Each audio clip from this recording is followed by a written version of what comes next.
Bismillahirrahmanirrahim, au nom de Dieu, le clément, le tout miséricordieux. Y a-t-il des passages du Coran qui sont abrogés? Des passages qui révélés au prophète Mohammed et qui sont dans le Coran, mais dont les effets, dont les règles, dont les conséquences en matière législative, morale et d'information sont abrogés. Abrogés, c'est-à-dire annulés. Ils sont là pour être lus, mais ne sont pas là pour être appliqués. Cela existe-t-il dans le Coran? Y a-t-il eu dans le Coran des passages qui existaient,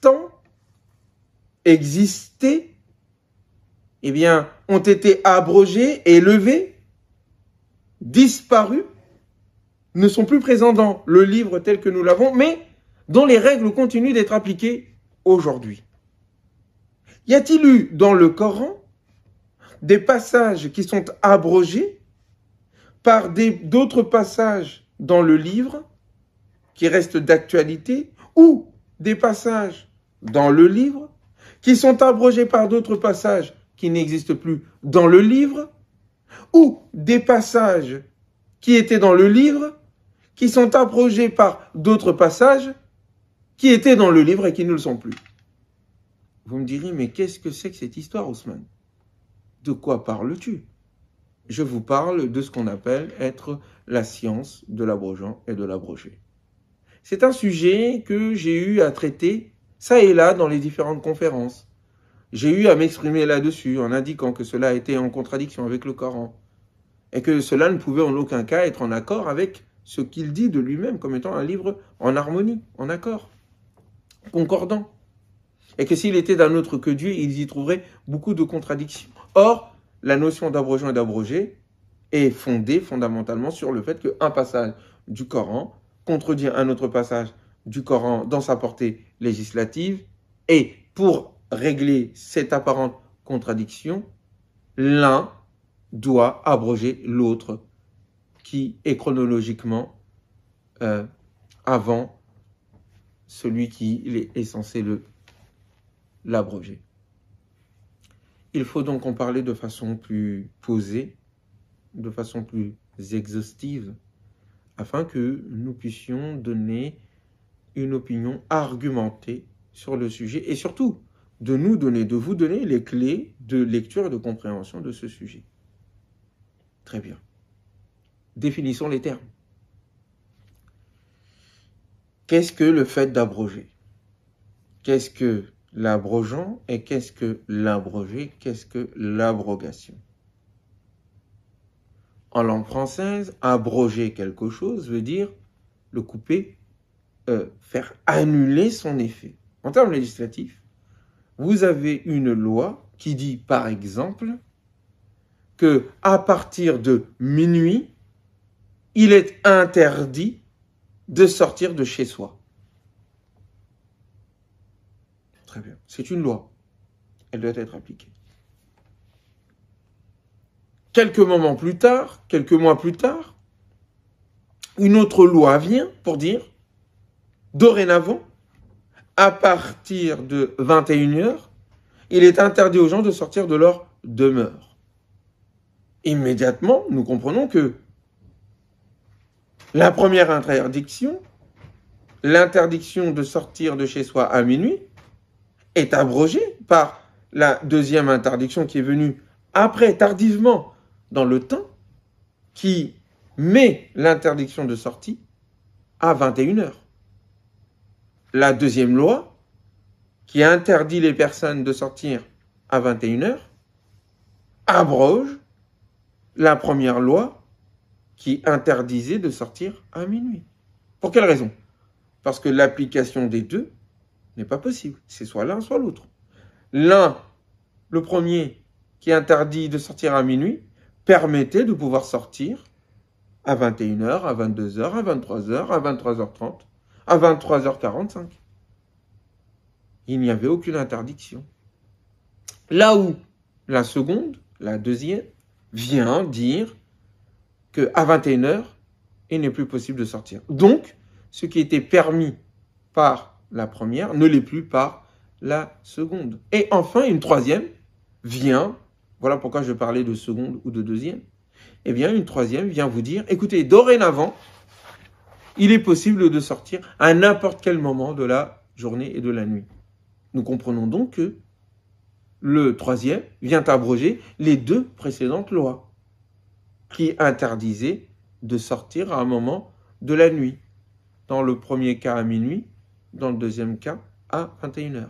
La troisième loi, est donc un abrogeant et les deux autres sont des abrogés. Voilà ce que nous indique la notion d'abrogation. Très bien. En arabe, cela signifie nasir et mansour, an-nasru.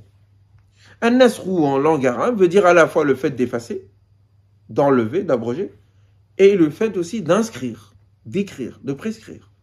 Oui, c'est un mot qui a des sens contraires. Mais vous comprenez pourquoi il y a ces deux sens contraires qui appartiennent au même mot. Parce que le fait d'enlever se fait pour réinscrire. Quand j'écris quelque chose, je suis en train d'enlever quelque chose d'autre. Ne serait-ce que le vide, la non-écriture qui était sur le tableau est abrogée, enlevée par la nouvelle écriture que je suis en train de mettre. Et l'ancienne écriture que j'enlève est enlevée par la nouvelle écriture que j'inscris. Nasr veut dire enlever, abroger, désinscrire et en même temps inscrire, écrire. C'est ce passage-là, entre autres, que vous voyez dans le Coran, dans la sourate Al-Jathiyah, où il est dit « Inna, nous Dieu, kunna, nous faisions, nastansikhu ma kuntum ta'maloun » nous écrivions, nous faisions écrire ce que vous faisiez. Inna kunna nastansikhu ma kuntum ta'maloun. Très bien. Et en même temps, d'autres passages nous parlent de nasr comme étant cette attitude d'enlever, d'abroger. Est-ce que vous saisissez? Ça, c'est sur le sens étymologique. Venons-en à ce que les savants disaient. Qu'est-ce que les savants disaient de cette notion d'abrogeant et d'abrogé? Et quelles sont les conséquences d'application de cette notion d'abrogeant et d'abrogé sur le Coran? Et voyons ce que le Coran dit sur ce sujet, sur le plan méthodologique. Et quelle explication, quelle méditation, quel enseignement tiré, contraire à celle qui est classique, des passages du Coran qui nous parlent effectivement de Nasr. Qu'est-ce qui est abrogé? Qu'est-ce qui est abrogeant? Est-ce le Coran abrogé par des parties de lui? Ou est-ce le Coran qui abroge ce qui fut venu avant lui? Ou est-ce des éléments sociaux, culturels, cosmiques qui sont abrogés les uns par rapport aux autres? C'est à ces questions que nous allons essayer de vous répondre. La première des choses, expliquons ce que les savants entendaient par al-Nasikh wal-Mansukh. La première génération, telle que l'imam Shafi'i le dit très bien dans son ouvrage Ar-Risala, et comme d'autres savants le disent, les anciennes générations appelaient Nasr ce qui était de l'ordre de la précision. Il y a un ordre général donné et un passage vient réduire cette généralité, préciser cette généralité. Vous avez le fait de dire par exemple Innal insana lafi khusr, tous les êtres humains, l'être humain en tant que tel est dans la perdition, et tout d'un coup, illa alladhina amanu, il y a de cette généralité une précision qui est faite, une exception qui est tirée. Hormis ceux qui ont la foi et font le bien, et font des bonnes choses. Eh bien, ils vont dire que la généralité ici, la règle générale, a été précisée, a été désabsolutisée, dégénéralisée, parce qu'il y a une exception qui lui a été donnée. cette mise, le fait d'y mettre cette exception était appelé par les anciennes générations, les premières générations, comme étant un nasr. C'est-à-dire, ce n'est pas l'abrogation, ce n'est pas l'effacement complet du passage et sa portée. Non, c'est le fait de le préciser, c'est le fait de réduire sa généralité. C'est le fait de le rendre plus précis. Ils vont dire que donc ceci est un nasr.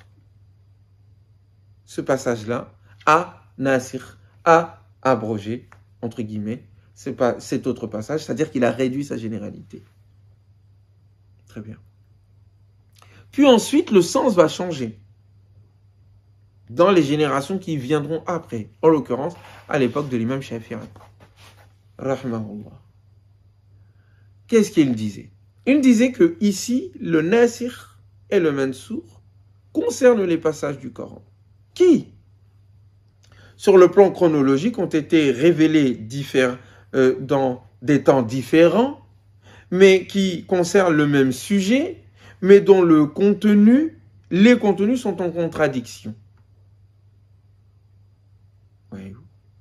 Et donc, pour comprendre et éliminer cette contradiction, il faut saisir la chronologie de l'un et de l'autre passage et voir quel est celui qui est venu en dernier qui vient au fond abroger le premier. Dans le sens où ils vous disent que le Coran ayant accompagné l'évolution de la communauté, eh bien, il était tout à fait normal qu'à une étape donnée de son évolution, un ordre soit donné, et que l'étape suivante ayant dépassé l'étape précédente, eh bien, un nouvel ordre mieux adapté puisse être révélé. Et donc, nouvel ordre, dans une nouvelle étape, qui vient abroger la précédente étape et son ordre spécifique. Est-ce que vous comprenez? Est-ce que vous saisissez? Et donc, à partir de là, nous avons donc des passages du Coran qui, ayant été révélés à une époque donnée, vont être abrogés par d'autres passages qui vont être révélés tardivement. Et on vous donnera l'exemple, par exemple, de la sourate At-Tawbah, dans son 5e signe, ou verset ici, qui parle du fait de combattre les idolâtres, et après que les 4 mois sacrés se soient écoulés, de leur tendre des pièges, de les traquer. Mais ensuite, l'autre passage vient plus loin, mais ils ne le lisent pas. Il dit, mais si vous les trouvez croyants et qu'ils font la prière et qu'ils donnent la zakat, ne les touchez pas. Ou si vous avez un idolâtre qui vous demande refuge, accordez-lui le refuge et donc ne le touchez pas non plus. Et si il respecte le pacte que vous avez entre eux et vous, vous ne devez pas aussi les toucher. On ne parle plus du tout de cela, on va se consacrer à ce fameux passage-là qui dit, lorsque les mois sacrés seront écoulés et terminés, attrapez les idolâtres et traquez-les, tuez-les, attaquez-les. Ils vont dire que ce passage-là a abrogé tous les passages du Coran, à peu près 400, certains disent 300, certains disent 500, tous les passages du Coran qui, d'une manière ou d'une autre, appellent à la paix, appellent au pardon, appellent au dépassement, appellent au fait de ne pas s'en prendre à résister pacifiquement aux idolâtres qui nous attaquent. Vous saisissez? Et il y en a plein des exemples comme ça, où des passages soi-disant en contradiction vont demander à ce qu'il y ait l'arbitrage des personnes ou des savants, du spécialiste, pour décider d'abroger un passage par rapport à un autre. Vous avez par exemple cet autre passage, quand dans la sourate Al-Baqarah, il est dit, et c'est à Dieu qu'appartient l'Orient et l'Occident, où que vous vous trouviez, vous trouverez la face de Dieu. Et vous disent que ce passage-là est abrogé par l'autre passage dans la sourate Al-Baqarah, la sourate toujours de la vache, où il est dit que dorénavant, où que vous soyez, فَوَلُّوا وُجُوهَكُمْ شَطْرَ الْمَسْجِدِ الْحَرَامِ, dirigez vos faces vers la mosquée sacrée. La direction vers la mosquée sacrée vient, selon eux, abroger ce passage-là qui disait que Orient ou Occident, c'est à Dieu qu'appartient tout ceci, où que vous vous trouviez, vous trouverez la face de Dieu. Celui-ci a été abrogé par celui-là. Et plein d'autres exemples peuvent vous être donnés. Très bien. Alors que, encore une fois, nous pouvons aisément le voir que les deux passages ne sont pas à opposer parce qu'ils ne parlent pas de la même chose. Mais nous allons peut-être y revenir, soit dans cette vidéo, soit dans une autre vidéo. Maintenant, quelles sont les catégories d'abrogeants et d'abrogés selon les savants? Les savants nous disent, et vous lisez les livres de méthodologie du Coran, des sciences du tafsir, et on vous indique qu'il y a un certain nombre de catégories d'abrogeants et d'abrogés. Les voici. Première catégorie, un passage du Coran abrogé par un autre passage du Coran. Deuxième catégorie, un passage du Coran qui est abrogé et enlevé et effacé, qui n'est plus dans le livre, par un autre passage du Coran qui, lui, est dans le livre et qui s'y trouve encore. Donc, le premier est abrogé. Dans le premier cas, il y a un passage qui est abrogé par un autre passage et les deux se trouvent dans le Coran. Dans le deuxième cas, il y a un passage du Coran qui existe dans le Coran et qui a abrogé un autre passage du Coran, mais qui a été complètement enlevé. Mais on s'en souvient. Troisième catégorie, il y a un passage du Coran qui a complètement été enlevé, effacé, oublié même, de l'esprit du prophète et de l'esprit des compagnons. Et il y a un passage du Coran qui est dans le Coran, mais qui est abrogé par un autre passage soi-disant, qui n'est plus dans le Coran. Un passage dans le Coran, abrogé par un passage qui n'est plus dans le Coran. Nous étions, dans le deuxième cas, un passage du Coran qui abroge un autre passage du Coran, mais qui n'y est plus. Là, c'est un passage qui n'y est plus, mais qui va abroger un passage qui s'y trouve. Et le fait que des passages entiers soient complètement effacés et oubliés, mais nous n'avons même plus le souvenir de ces 10 passages-là, mais qui ont été oubliés. Et enfin, des passages du Coran qui n'existent plus, qui abrogent d'autres passages du Coran et qui n'existent plus. Et dernière catégorie, un passage du Coran qui est dans le Coran et qui est abrogé par la sunna du prophète, par la tradition du prophète. Donc vous avez 5, si mes souvenirs sont bons, types d'abrogation. Abrogation du Coran, abrogation d'un passage du Coran dans le Coran par un autre passage du Coran dans le Coran. Abrogation d'un passage du Coran qui n'est plus dans le Coran par un passage du Coran qui est dans le Coran. Abrogation d'un passage dans le Coran, du Coran, par un autre passage qui n'est plus dans le Coran. Abrogation ou oubli par Dieu de plusieurs passages du Coran, mais il l'a fait oublier de l'esprit de celles et ceux de l'époque de la révélation et aussi du prophète. Abrogation de passages du Coran qui ne sont plus dans le Coran, par d'autres passages du Coran qui ne sont plus dans le Coran, et abrogation du Coran, de passages du Coran dans le Coran, par la sunna du prophète, alayhi salatu wassalam. Voici les différentes catégories d'abrogeants et d'abrogés, telles que les savants nous l'indiquent. Vous vous rendez donc compte qu'ici, il y a de gros soucis. Qu'un passage du Coran abroge un autre passage du Coran, on peut l'entendre. Même si je ne suis pas d'accord en principe, je vous l'ai indiqué au début de mon propos, mais pourquoi pas. Mais que un passage du Coran qui n'est plus dans le Coran abroge un passage du Coran qui est dans le Coran, ça n'est pas sérieux et correct. Et que un passage du Coran qui n'est plus dans le Coran soit abrogé par un passage du Coran qui n'est plus aussi dans le Coran, c'est al-karitha, c'est la catastrophe.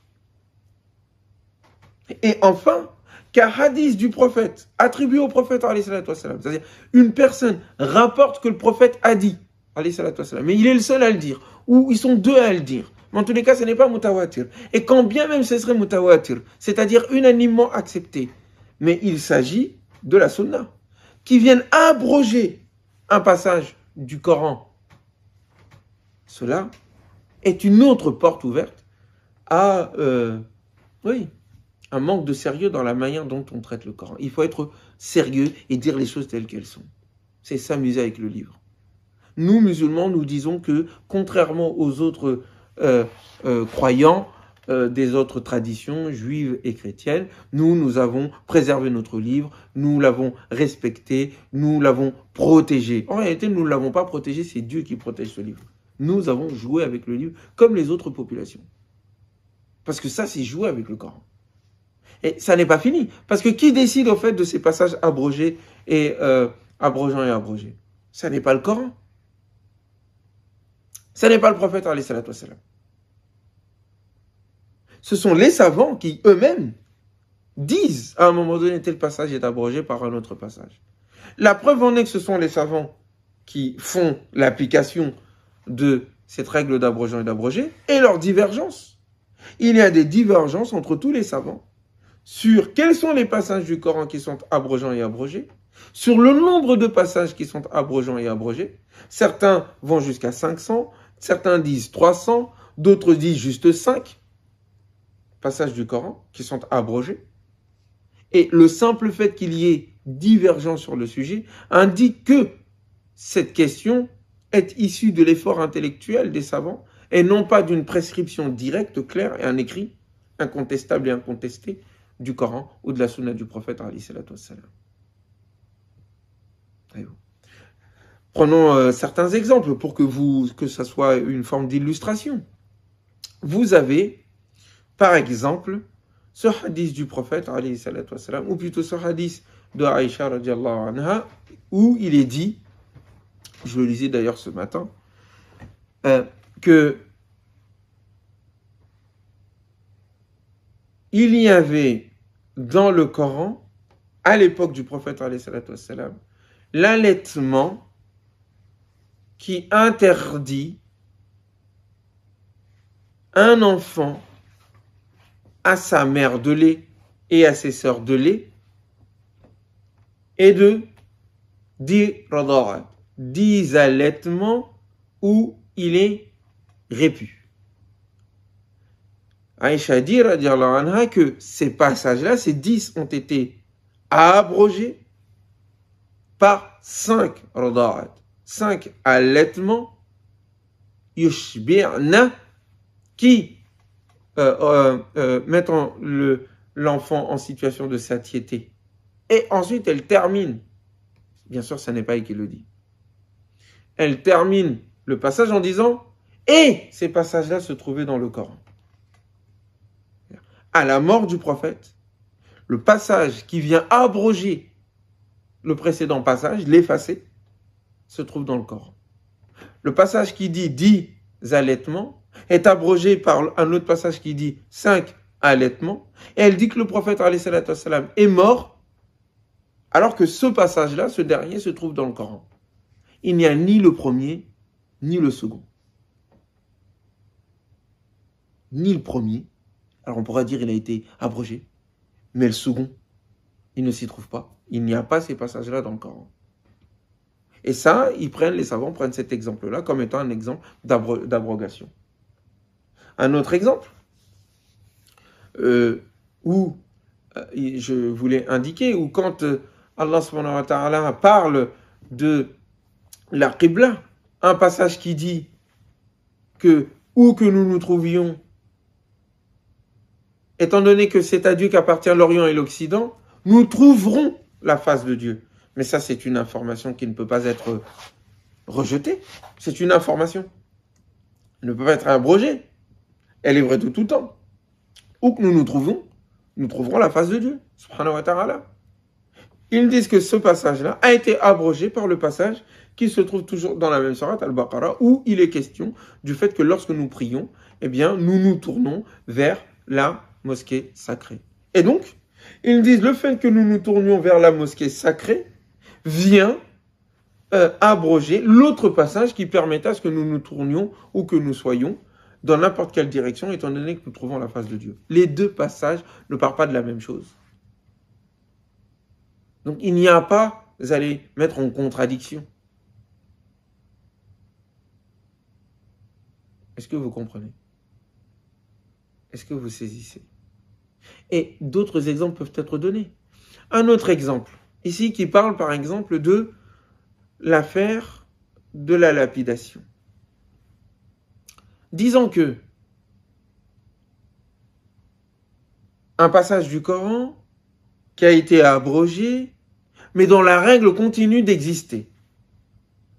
C'est ce propos rapporté par attribué à Omar qui, dans la mosquée du prophète, sur le mimbar du prophète, aurait dit, je dis bien aurait, je mets le conditionnel, aurait dit que des gens remettent en cause la question de la lapidation. Or, le prophète a lapidé. Nous avons lapidé avec lui. Et si ce n'était la crainte que d'aucuns disent que Omar a rajouté quelque chose dans le livre de Dieu, j'aurais rajouté le passage du Coran qui stipule cela, à Shaykhatu wa Shaykha, l'ancien et l'ancienne, je ne sais pas pourquoi d'ailleurs, Iza Zanaya, lorsque les deux commettent adultère, Farjumuhunna, vous devez les lapider. Al-Batta, puis le reste du passage, je l'ai un peu oublié, on pourra, Inch'Allah, le retrouver, je vous l'indiquerai. Mais, donc ils disent que ça, c'est la preuve d'une abrogation d'un passage du Coran, mais dont la règle reste toujours d'actualité. Les autres passages sont abrogés, mais ils restent dans le Coran, mais la règle n'est plus d'actualité, n'est plus à appliquer. Ici, c'est que le passage a été abrogé, enlevé du Coran, mais sa règle continue d'être d'actualité, et continue d'être appliquée. Vous saisissez où on en est? Ce passage-là n'est pas un passage coranique. C'est impossible que ce soit un passage coranique. La formule n'est pas coranique. Son éloquence est d'une pauvreté extraordinaire. Et puis, ce passage-là a été abrogé. S'il est abrogé, normalement, sa règle ne devrait plus exister. Mais pourtant, ils vont dire qu'elle n'est plus dans le Coran, abrogée, mais sa règle, elle, reste d'actualité. Elle est à appliquer. Vous comprenez? Vous saisissez? Et bien d'autres exemples que vous pouvez trouver dans les livres en pléthore, dans les livres de droit musulman et dans les livres de tafsir du Coran et dans les livres de méthodologie d'interprétation du Coran.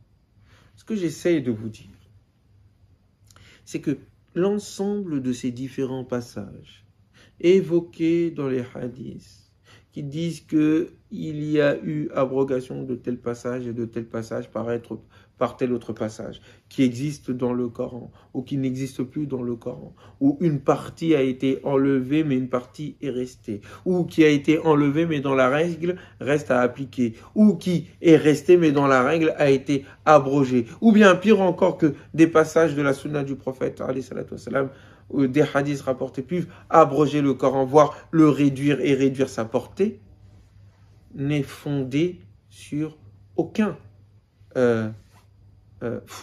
fondement. Ça n'est pas sérieux. Non seulement on voit qu'il y a des contradictions dans l'ensemble de ces différentes versions d'une part, d'autre part qu'il y a des désaccords entre les savants sur cette question, ils ne sont pas tous d'accord sur quel type de passage a été abrogé ou pas. Nous voyons même le contenu de ces passages dont on dit qu'il y a contradiction, et on se rend compte qu'il n'y a pas contradiction, que cela reste d'actualité, et que ces passages que l'on dit être abrogés ont toujours leur portée, leur généralité. Mais en plus, c'est mettre le Coran en situation de contradiction. Or, que dit le Coran? Le Coran nous dit qu'il est harmonieux, qu'il est organisé, ordonné, que tous ces passages sont muhkam, c'est-à-dire d'actualité et qui sont à appliquer, qui sont solides, qui taboun un livre, kimat, dont les signes ayatou ont été solidement consolidés, construits et sagement établis. Thumma fussulan, puis ont été déployés, agencés, milladul hakim min khabir, de la part de celui qui est infiniment sage, khabir, et qui est informé de toutes choses.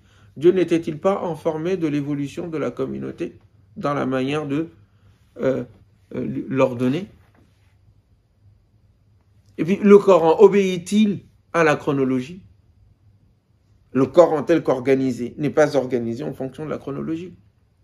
Le Nasikh et le Mansour n'est possible que si vous brisez l'unité du Coran et que vous essayez de le réagencer en fonction de la chronologie dont nous n'avons pas les éléments en détail. Chronologie, pour ceux qui ne le savent pas, signifie le fait que le Coran a été révélé en 23 années et que des passages ont été révélés à tel moment et vont se mettre dans l'organisation du livre à côté d'autres passages qui ont été révélés à un autre moment, mais dont l'unité se retrouve lorsque nous lisons la Sourate dans son entièreté.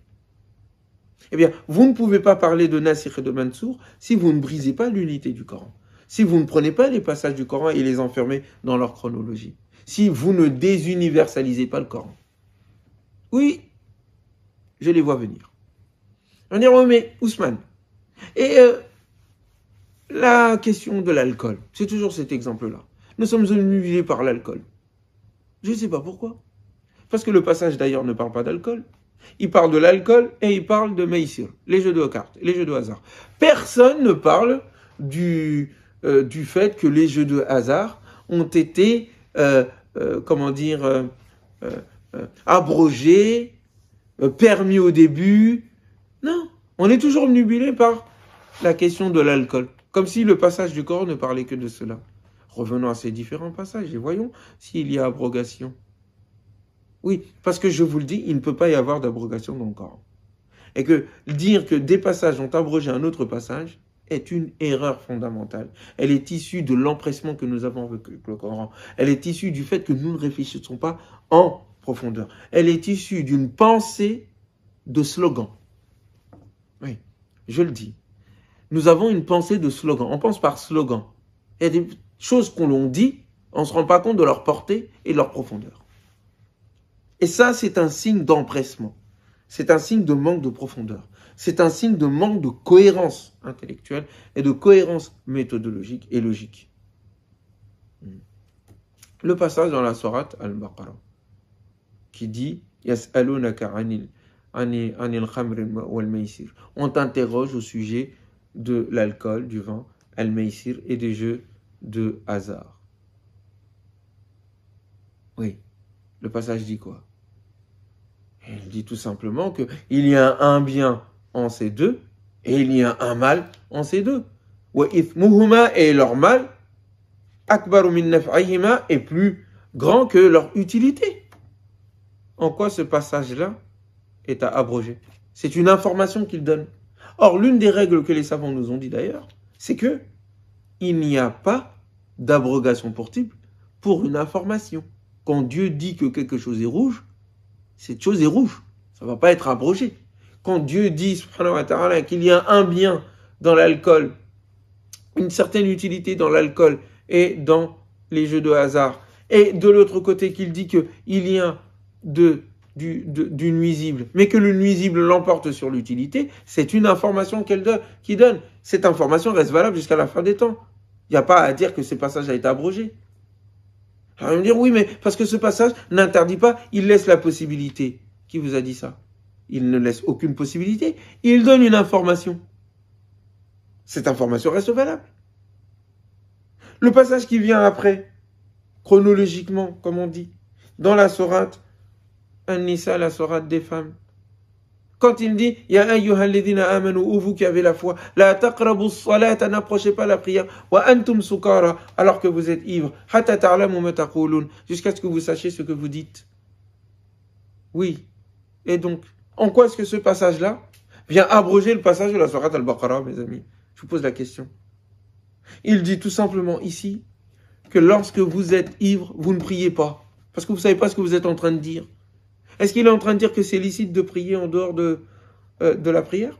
Ce passage ne dit pas ça. C'est pas son information, c'est pas son sujet. Son sujet, c'est quand tu pries, tu dois savoir ce que tu dis.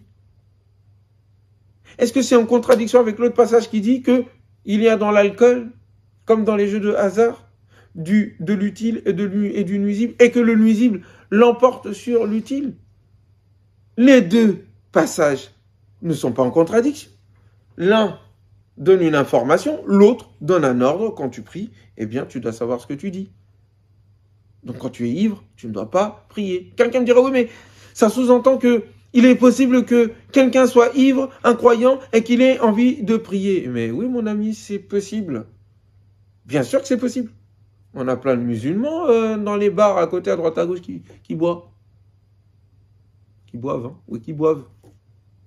Nous en avons plein. Et puis, il n'y a pas qu'avec l'alcool qu'on peut être ivre. C'est-à-dire qu'on perd la tête. On peut prendre un médicament, on peut prendre un coup, on peut être en situation, en raison d'une piqûre qu'on a prise, pour endormir une douleur, être dans une situation où on est dans les vapes. Et on ne peut pas donc prier à ce moment-là parce que nous ne savons pas ce que nous disons. Le passage est beaucoup plus large que ce à quoi on le restreint. Mais admettons, on parle d'alcool, et alors? Une personne musulmane qui boit, c'est un péché. Mais elle doit quand même prier. Et donc, si elle prie, est-ce qu'elle peut prier dans une situation d'ivresse? Non. Il faut savoir ce que tu es en train de dire. Mais ce propos-là n'est pas en train de dire que c'est licite de boire en dehors des prières, des moments de prière. Le passage ne parle pas du tout de ça. Ça n'a rien à voir. Donc, il faut être précis. Enfin, le passage dans la sourate Al-Ma'ida, la sourate 5e, celle qui parle Innamal khamru, ô vous qui avez la foi, sachez que Al-Khamru, le vin, Wal Maisir, le jeu de hasard, et le fait de sacrifier sur les autels, ainsi que le fait les flèches divinatoires, d'essayer de connaître l'avenir en fonction des flèches. Ritsun, c'est une impureté. Min amali shaytan, des actions de Dieu. Innama yuridu shaytan. Le diable veut, à travers l'alcool et le maïsir et les jeux de hasard, à mettre entre vous l'animosité et la haine, et de vous faire oublier, de vous détourner du souvenir de Dieu et de la prière. N'allez-vous donc pas vous arrêter? Ce passage est clair, effectivement. Il interdit formellement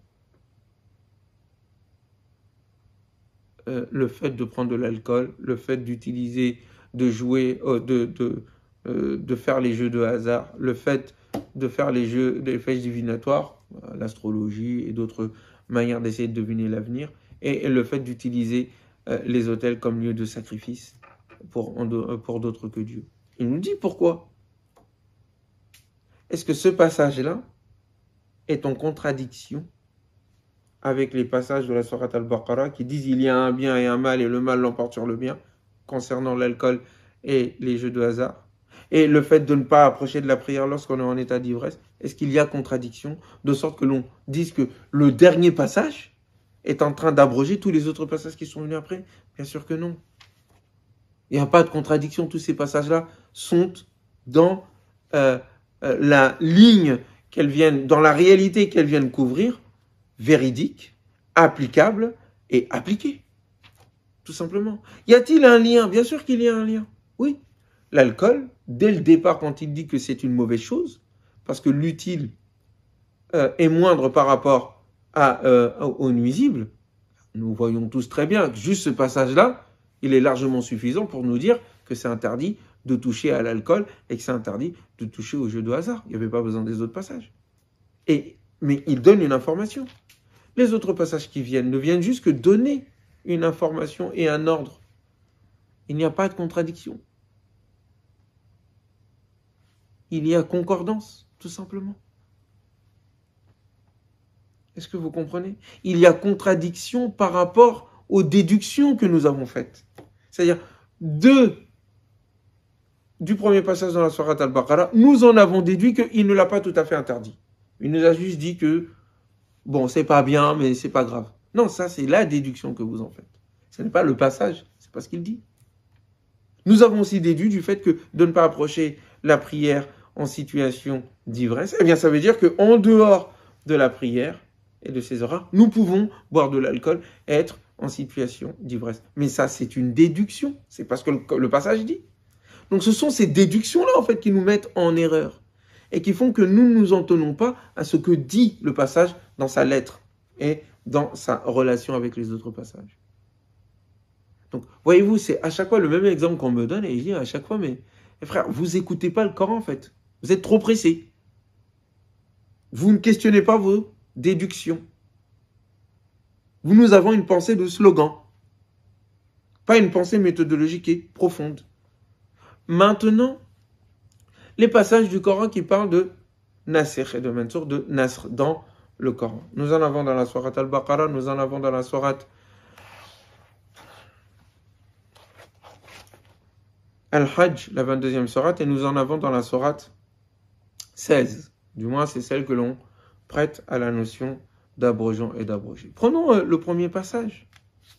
Le premier passage dans la sourate Al-Baqarah. De quoi il s'agit? De quoi il s'agit quand on parle d'abrogeant et d'abrogé? Qu'est-ce qui abroge et qu'est-ce qui est abrogé? Le Coran parle dans la sourate Al-Baqarah, dans son signe 101 jusqu'à 106, il dit la chose suivante.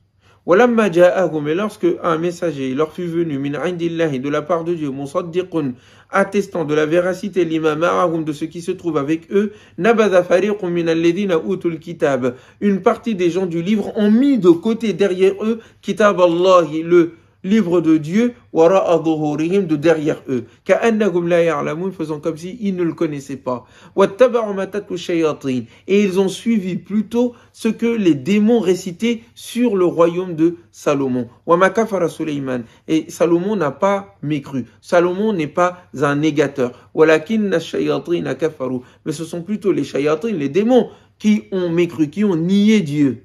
Yu'allimuna an-nas as-sihra, ils enseignent aux gens la sorcellerie. Wama unzila, et ils enseignent ce qui fut révélé, descendu ala al-malakaini, sur les deux anges. Bibabila à Babel, Harut wa Marut, Harut et Marut. Wama yu'allimani min ahadin, et ils n'enseignaient point, ces deux-là, à quiconque ce qui leur fut donné, hatta yaqula, jusqu'à ce qu'ils disent tous deux, innama nahnu fitna, nous sommes plutôt une fitna, une épreuve, fala takfur, ne devient pas mécréant. Mais, qu'est-ce qu'ils faisaient? Fayata'allamuna minhuma. Ils apprenaient de ces deux-là, ma yufarriquna bihi, ceux qui leur servaient à séparer bayna al-mar'i wa zawjihi, séparer l'être de sa compagne, de son épouse, de son époux. Wa ma hum bidarrina, et ils ne sont point en situation de pouvoir nuire à quiconque, illa bi'idhnillah, si ce n'est par la permission de Dieu. Le passage continue jusqu'à ce qu'ils disent, ô vous qui avez la foi, ya ayyuhallazina amanu, ô vous qui avez la foi, la taqulu ra'ina, ne disent pas au prophète ra'ina, ne le dites pas. Wa qulu ndurna, dites plutôt observe-nous, wasma'u, et écoutez. Walil kafirina azabun alim, et il y a pour les mécréants, il y a pour les négateurs un châtiment des plus douloureux. Ma yawaddu alladhina kafaru, ceux qui ont nié Dieu ne veulent en aucun cas min ahlil kitabi, parmi les gens du livre, walal mushrikin, et ni les idolâtres, an yunazzala alaykum, qu'un bienfait quelconque, khayrin min rabbikum, de la part de votre Seigneur, descendent sur vous. Wallahu yahtassu bi rahmatihi man yasha, et Dieu choisit qui il veut pour sa miséricorde. Wallahu dhul fadl al-azim, et Dieu est certes plein de grâce, azim, et il est le très grand. Ma nansakh min aya, nous n'abrogeons point de signe. Aya. Aou nunsiha, et où nous ne faisions point oublier, na'ti bi khayri minha, ce que nous faisons abroger, ou ce que nous faisons oublier, na'ti bi khayri minha, nous le remplaçons, nous amenons à sa place ce qui est meilleur, aou mithliha, ou ce qui est au même niveau, ce qui lui est semblable. Alam ta'lam, ne sais-tu pas que Dieu est capable de toi, ala kulli shay'in qadir. Alam ta'lam, ne sais-tu pas, anna Allah lahu mulku as-samawati wal ard, qu'à Dieu appartient les cieux et la terre, l'univers entier, wa ma lakum min dunillahi min waliyyin wala nasir, et que vous n'aurez auprès, en dehors de Dieu, ni allié, ni secours. Am turiduna, voulez-vous donc, an tas'alu rasulakum, demandez à votre prophète, demandez votre prophète, importunez votre prophète, kamasu ila Musa min qabl, comme Moïse le fut auparavant, wa man yatabaddal al-kufra bil iman, et celui qui échange la foi par la mécréance, faqad dalla sawa as-sabil, il s'est certes égaré et éloigné du chemin droit. Ce long passage que je voulais vous lire vous indique dans quel contexte textuel, dans quelle harmonie d'ensemble la notion d'abrogeant est ici utilisée. Le passage ici parle de l'abrogation de ce qui fut avant, des falsifications faites par les gens du livre, par l'introduction que ces gens du livre ont fait dans leur héritage de ce qui fut la récitation des démons. L'héritage des démons, plus l'héritage de Babylone, a été pris et introduite dans l'héritage religieux des gens du livre, délaissant le livre de Dieu au profit de cet héritage-là. Quand le Coran vient, la question de l'abrogation qui vient, c'est l'abrogation de ce qui existait chez les gens du livre. C'est l'abrogation de leurs règles. C'est l'abrogation du type de religiosité, de compréhension de la religion qu'ils avaient. C'est l'abrogation de ce que fut introduit dans leur religiosité et religion, d'informations, de fausses récitations, d'idéologies démoniaques et d'idéologies issues d'autres héritages. Le passage est clair. Il n'est aucunement question du Coran ici. On ne parle pas ici du Coran. Les ayats dont on parle, ce ne sont pas les ayats du Coran. Puisque ayat dans le Coran s'adresse aussi bien, parle aussi bien du Coran, le Coran et il y a des signes, des ayats, mais ça s'adresse aussi, ça concerne aussi l'univers. La création dans le Coran s'appelle ayat, signe.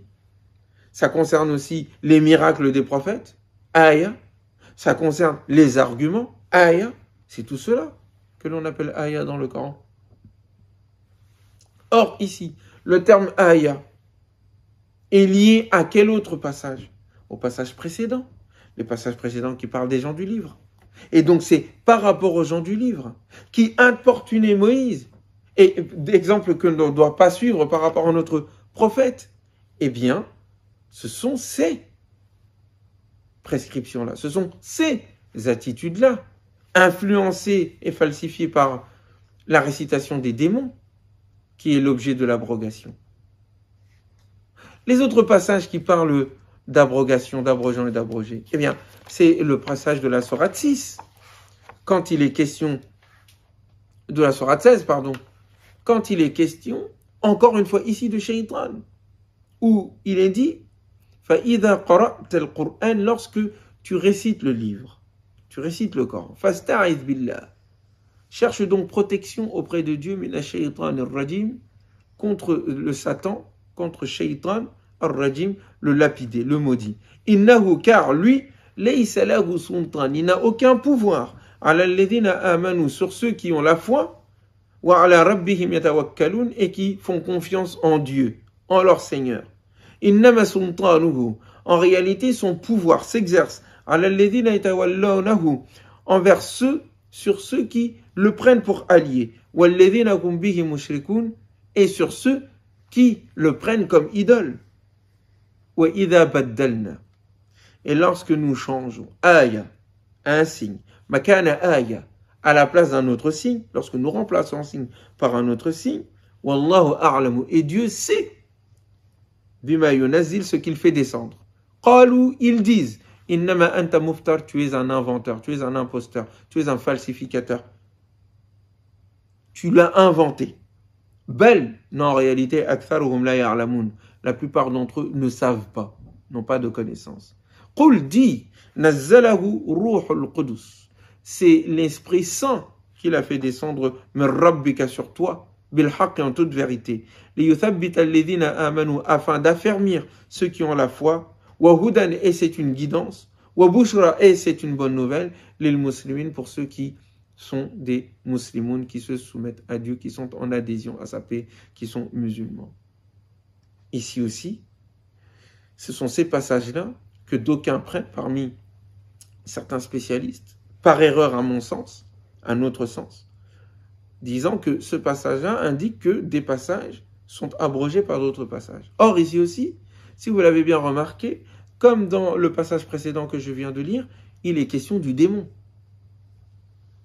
Là-bas, c'était les démons qui racontaient des histoires sous forme religieuse, des récitations sur Salomon pour falsifier son héritage.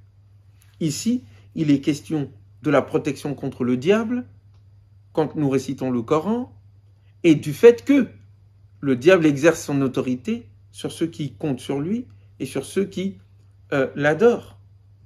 C'est juste après ce passage-là qui parle du démon qu'il est question du changement, de remplacement d'un passage par un autre.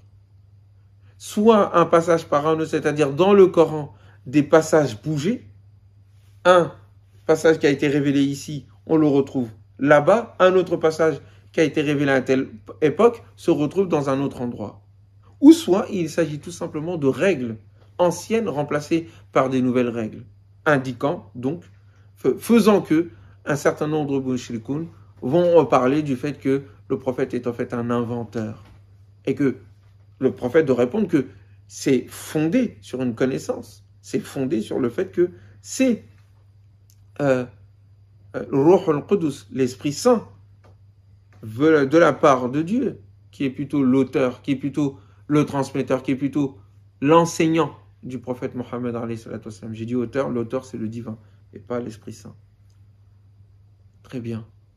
Le dernier passage qui parle d'abrogeant et d'abroger, c'est le passage qui se trouve dans la sourate 22, la sourate Al-Hajj, où il est dit وَمَا أَرْسَلْنَا, et nous n'avons point envoyé min qablika, avant toi, min rasoulin, de messagers, wala nabiyyin, ni de prophète, illa, sans que, idha tamanna, lorsqu'il se met à espérer, ou lorsqu'il se met à réciter.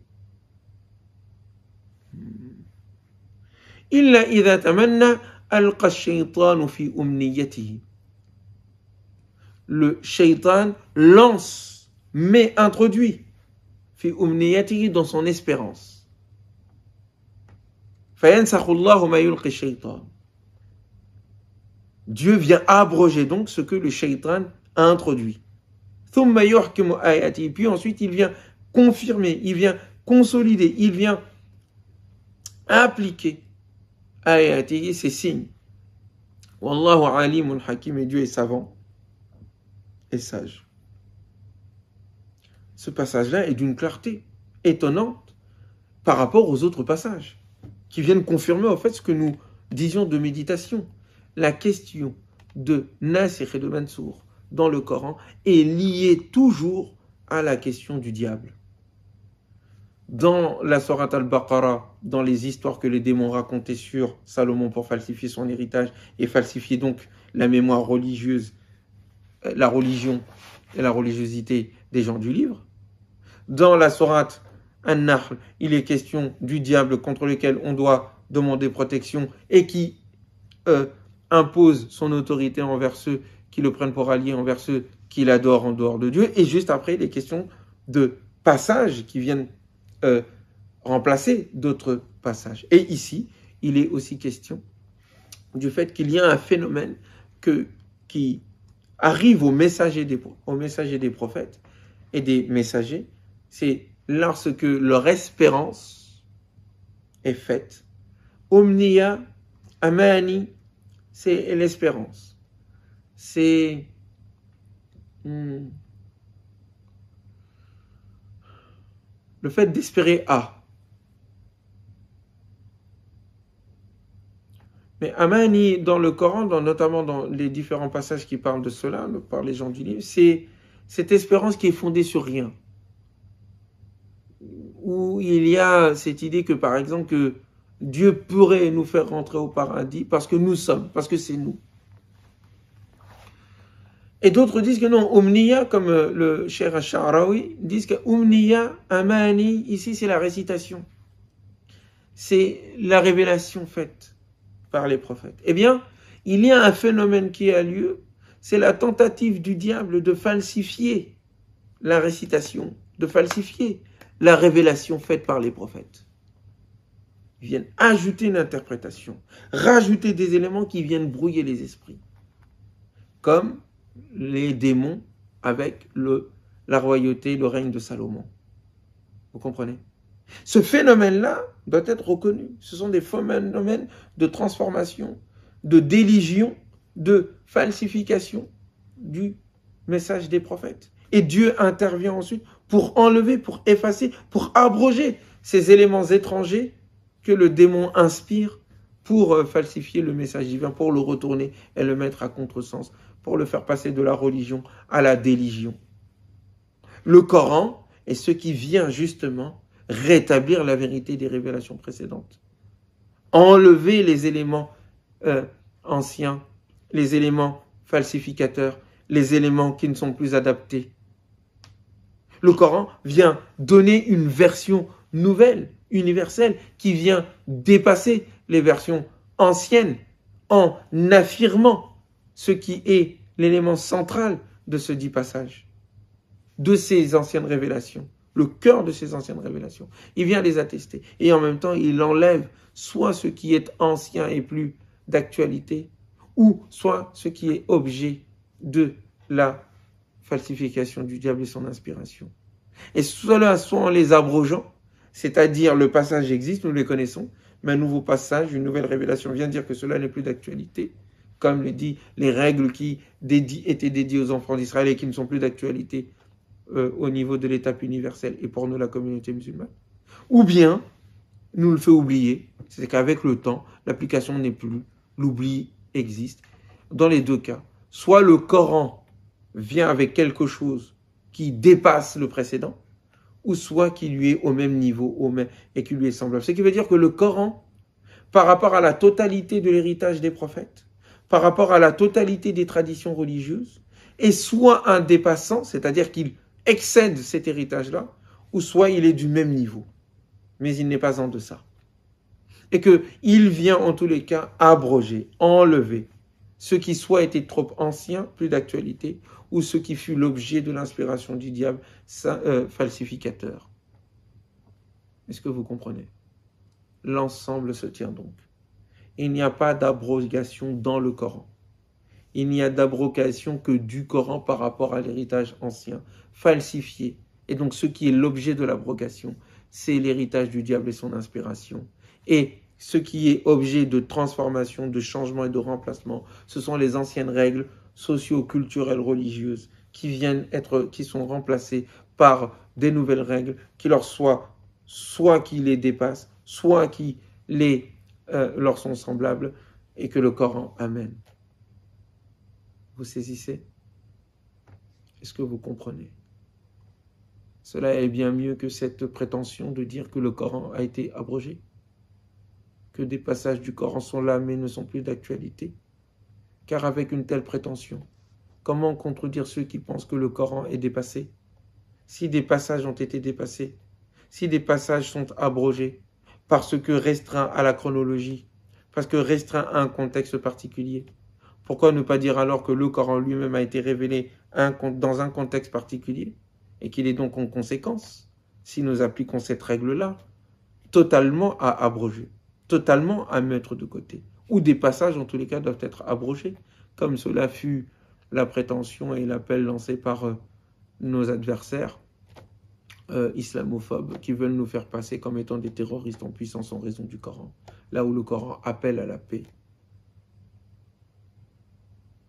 Alors, entre celui qui dit que le Coran dans sa totalité est universel et ceux qui disent que une partie du Coran a été abrogée parce que tel cheikh l'aurait dit, quel camp choisissez-vous? Réfléchissez, méditez et méditez le Coran. Voilà ce que je peux vous dire. Maintenant que ces arguments sont posés, à chacun d'entre nous, en tout cas, de faire du livre son compagnon et de ne pas jouer avec le livre, comme ceux parmi nous ou avant nous ont pu jouer avec le livre. Que Dieu leur pardonne et qu'il nous pardonne avec eux.